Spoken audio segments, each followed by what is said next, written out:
All right, everyone, we are live. All right. I want to thank everybody for joining us this morning to defend the ban on police use of tear gas, rubber bullets, blast balls, and other so-called crowd control weapons. My name is Adam Zimkowski. I'm a legislative assistant with Seattle City Council member Shama Sawant, and I'm here with Sasha Somer, also community organizer with Shama Sawant and Nick Jones.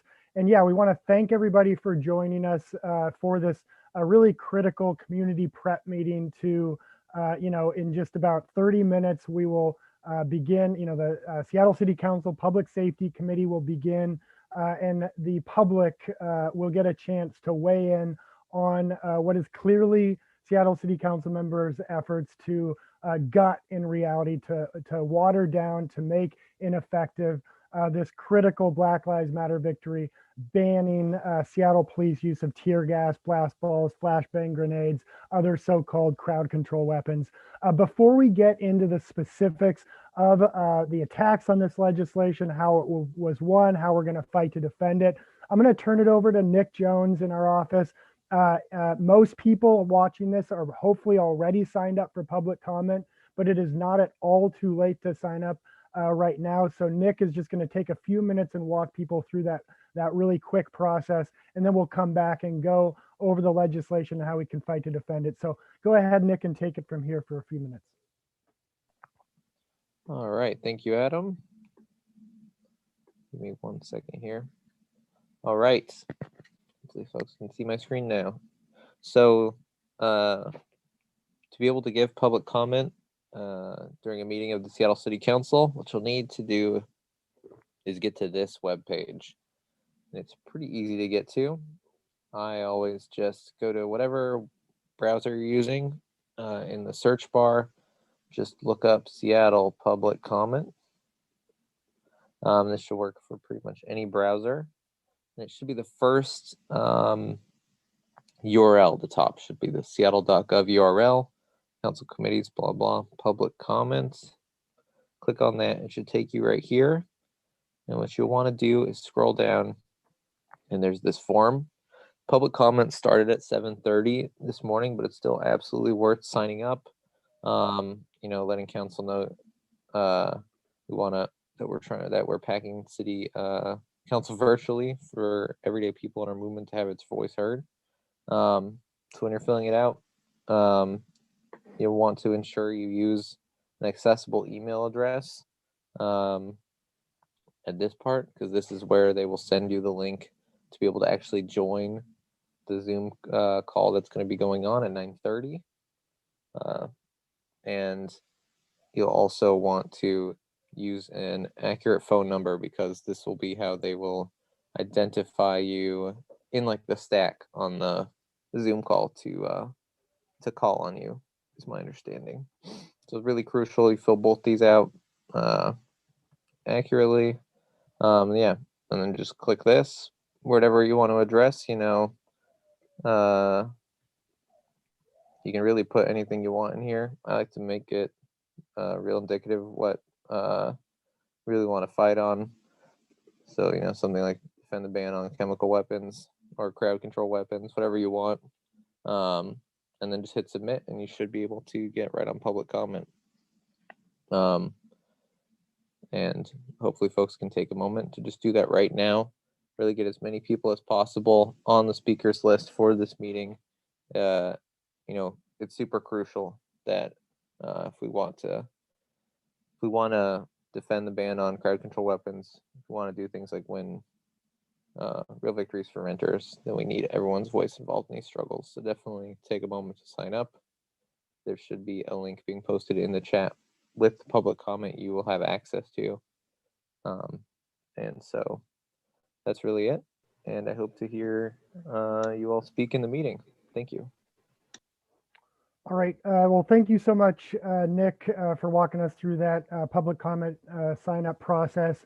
And yeah, just to reiterate, and if you've attended these community meetings previously, you know that we really do win or lose legislation on the basis of how many community members were able to bring out, to demonstrate, to tell, to testify to council members exactly why we need this or that legislation.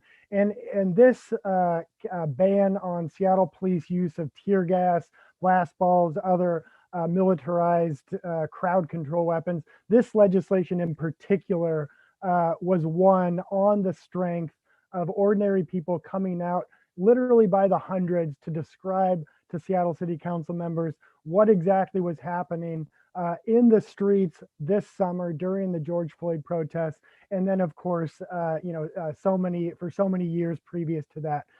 Now, usually we are lucky enough, we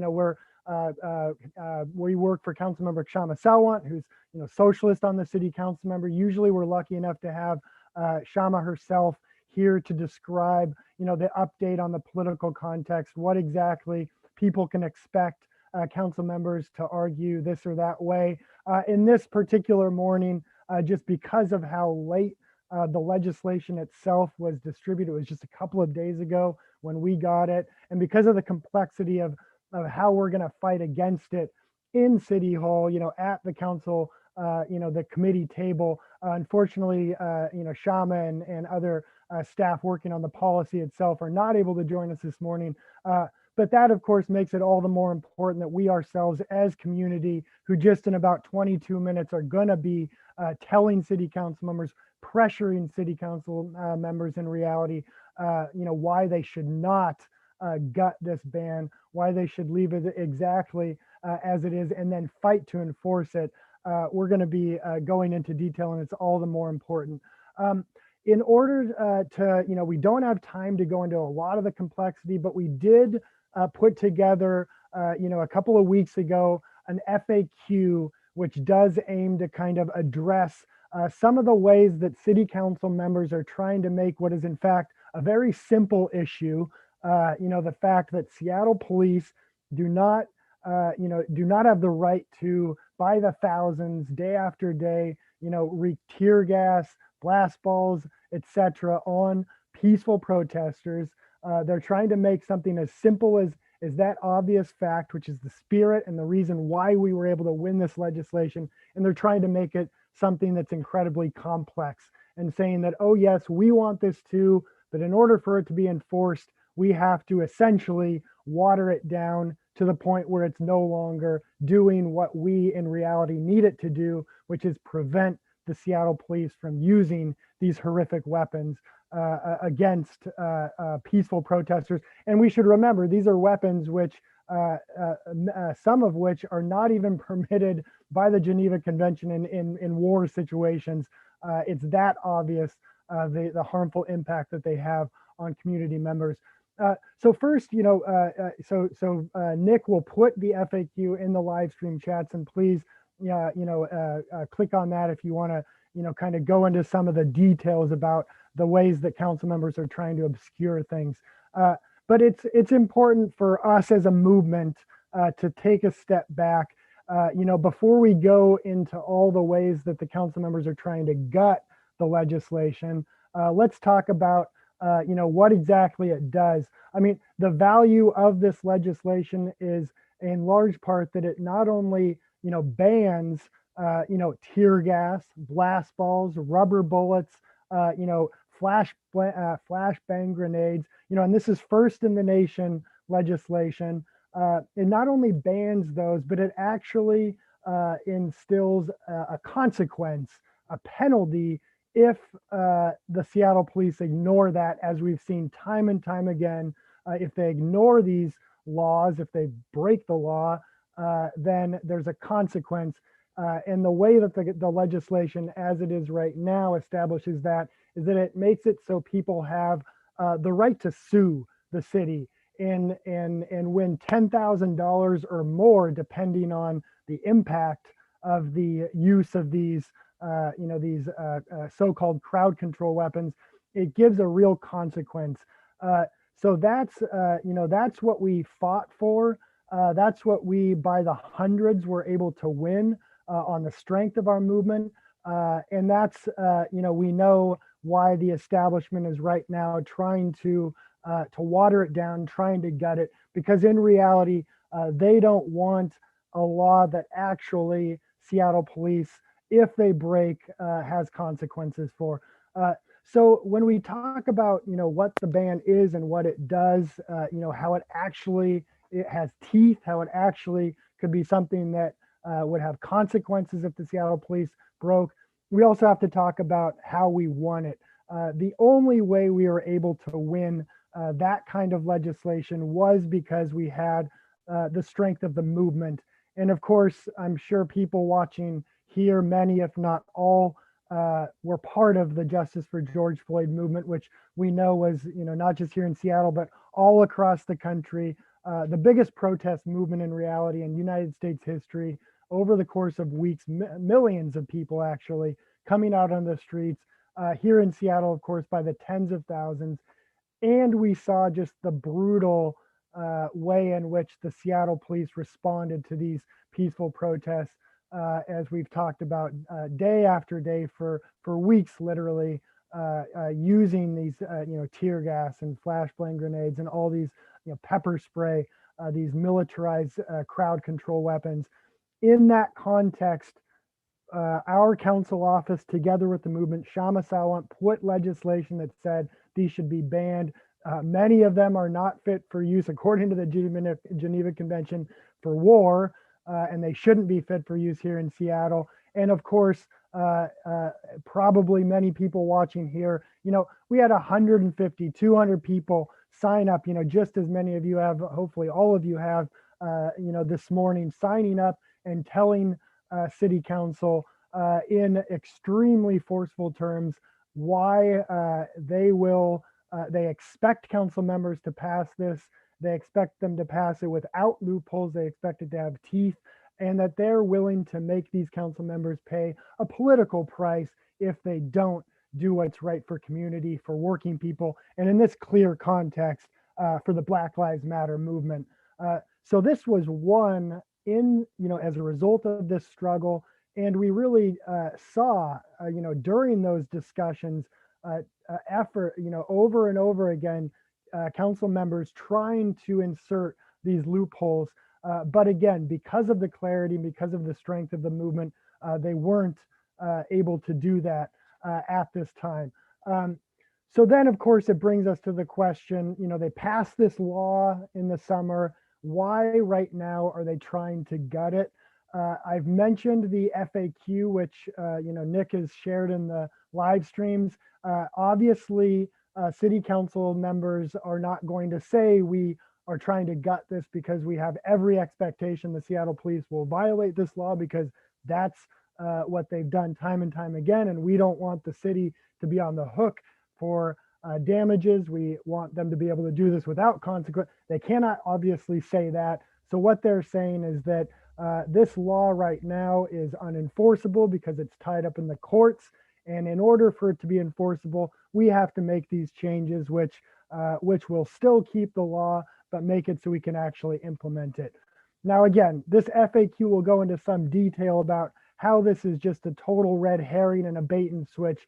But suffice it to say, the city, as they were fighting against the movement to implement the law in the first place, once the movement was successful in forcing them to pass this law, they immediately worked hand in hand with Mayor Durkin and actually sections of Donald Trump's Department of Justice to try and prevent it from being implemented.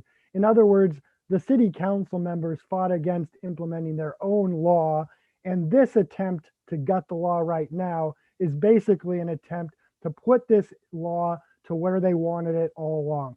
Now, the reality is, if we win or lose this law will not depend as much on the council members in the establishment, but how strong our movement is. So we want as strong a movement as possible to say these weapons should not be fit for use on city streets. And we want city council members to fight to not only defend this law, to keep it as it is, but if the courts are holding it up, to fight to defend this law so that ordinary people aren't forced to face tear gas and all these chemical weapons on the streets.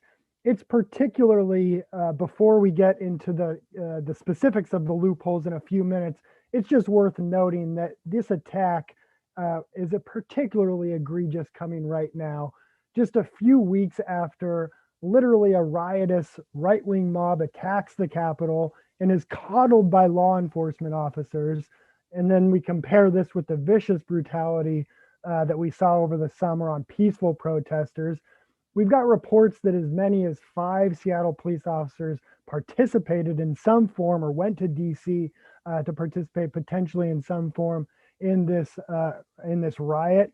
There's obviously the longer term question of just the more than decade long Department of Justice consent decree. There's been, to my knowledge, 28 people killed by Seattle police, I believe, since this consent decree, but in recent years with nobody held accountable. And that's, of course, alongside just systemic experiences that we know about, that we've heard from thousands of Black and brown community members especially, but also just poor and working class people in general, immigrant communities, our homeless sisters, brothers, and siblings. Also, of course, time and time again have talked about the need for this Seattle Police Department to be reined in, actually for there to be far more community control over the police, and for them to have far less tools of repression at their disposal. And at this point, I'll just end by saying the actions of SPOG President Mike Solon, elected on a real a brutal right-wing populist platform, echoing the fear-mongering and scapegoating of homeless people, people with mental illness, the statements that he made about the riotous mob, potentially linking it to Black Lives Matter, demonstrates yet again how it's absolutely egregious the city council is right now trying to undermine this critical legislation banning the Seattle police from using these weapons of war in reality, or weapons that even aren't fit for war. And then to add insult to injury, just this, the last couple of days we heard the police and city attorney Pete Holmes saying they're planning to charge more protesters with crimes related to property. And what we see here, of course, is an unwillingness to address the systemic problems and try and roll back the gains that the movement won. Why now? Of course, we see that there's no longer thousands of people in the streets. For the moment, the Black Lives Matter movement is at an ebb. They never wanted to pass in the first place, so now they want to take advantage to see if they can roll back these gains. Now we know that without a movement that fights for systemic changes to get real community oversight, to get real funding for jobs, community needs, affordable housing instead of the bloated police department, unless we have taxes on pandemic profiteers and big business and not ordinary people, then we'll need our movements and we will continue to see police repression against these movements. What it seems is that council members are in fact trying to test how far they can roll back these gains of the movement over the summer. And so it is critically important that we fight back against them. So on that note, I want to turn it over to Sasha Sommer in our office to talk about the specifics a little bit about how these council members are trying to roll back the important historic Black Lives Matter victory that we won in the summer. We've got a leaflet which Nick Jones is going to put in the chat, and then Sasha will also share. So Sasha, go ahead and take it from here and show us exactly how council members are trying to roll back this legislation, please. Great, thanks, Adam. Yes, I'm going to share on my screen in just a moment.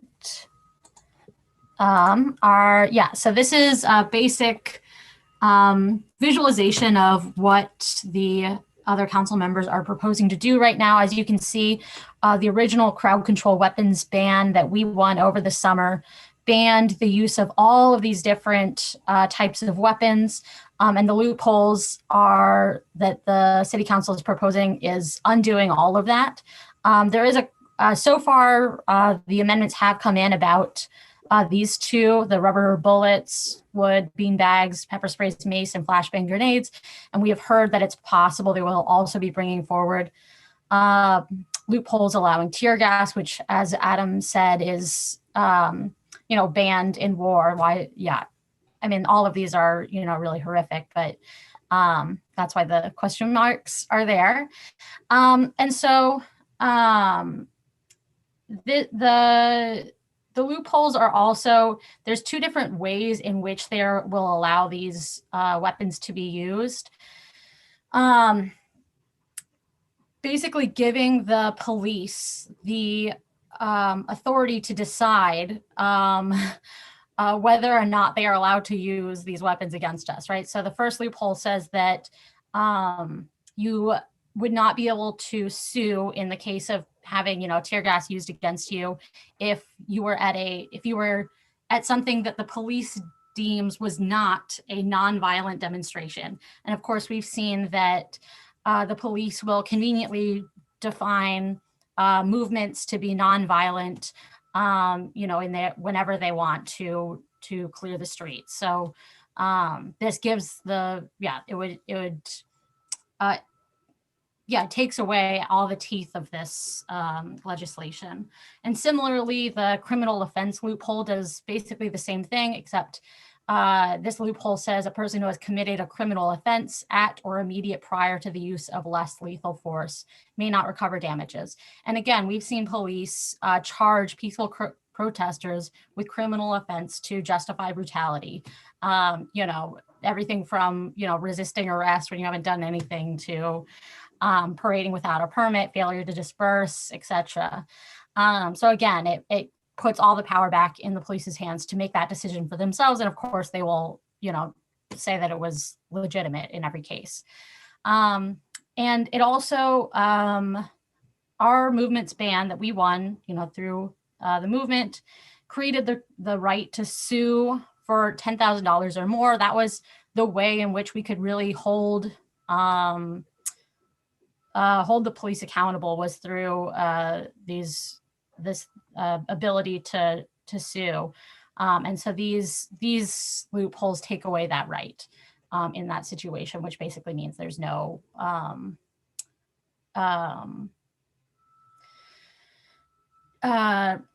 stopping it. So yeah, Nick should have posted this in the chat. You can share it with other folks to help them see really that these loopholes are not just a minor way of making it more enforceable. It's really gutting the whole thing. And so if we want this, we're going to need y'all's voices demanding in the meeting that the City Council does not gut this important victory of the Black Lives Matter movement. And with that, I will pass it back to Adam, I think. All right. Thank you, Sasha. And really encourage people, of course, to look over that leaflet more in depth and then the FAQ. And then we've been sending out email blasts, trying as much as possible to keep our movement, keep ordinary people up to speed on exactly the ways in which council members are trying to attack this critical Black Lives Matter legislation. Before we were just 5 minutes out from the committee meeting starting, and when people will then go to Seattle channel, and watch, and then, expect, hopefully you've signed up for public comment, expect to participate in that. Before we go to exactly, how we can fight back, and just some basic reminders about, the most effective way we can give public comment and pressure City Council, I just want to highlight, and hopefully Nick can put in the live stream, that we do have a Renters' Rights Committee meeting later on today at 2 p.m. Obviously, if folks have work or other commitments, that's understandable. But if you want to make a day of activism out of it, obviously these are linked issues. We are going to be discussing two critical pieces of renters' rights legislation. One is a potential extension of the eviction moratorium all through this year, through 2021, potentially removing some obstacles for renters getting that, and then also companion legislation in reality, guaranteeing the right for renters to a lawyer, an attorney, if they are facing an eviction, knowing that the vast majority of renters are unrepresented in these situations, and the results of that are huge. So today, Renters' Rights Committee at 2 p.m., 12 p.m. noon. If people can sign up for public comment, that's much appreciated. Share your stories about why renters should not be evicted because of COVID, and help fight for that legislation. I just want to use the last few minutes to say that, our movement, as we've described over and over, it was key to winning this legislation in the first place, and it'll be key to maintaining it and then making sure that it's enforced in the future. Today, the city council is going to be, I believe, attempting to, they're finally reviewing this legislation where the attacks, as Sasha showed, are concrete. They're going to be, I believe, trying to do a consultative vote. We want to demand as a movement that city council members do not water down, do not gut this critical Black Lives Matter legislation, this historic first in the nation ban on Seattle police use of tear gas, blast balls, pepper spray, other so-called crowd control weapons.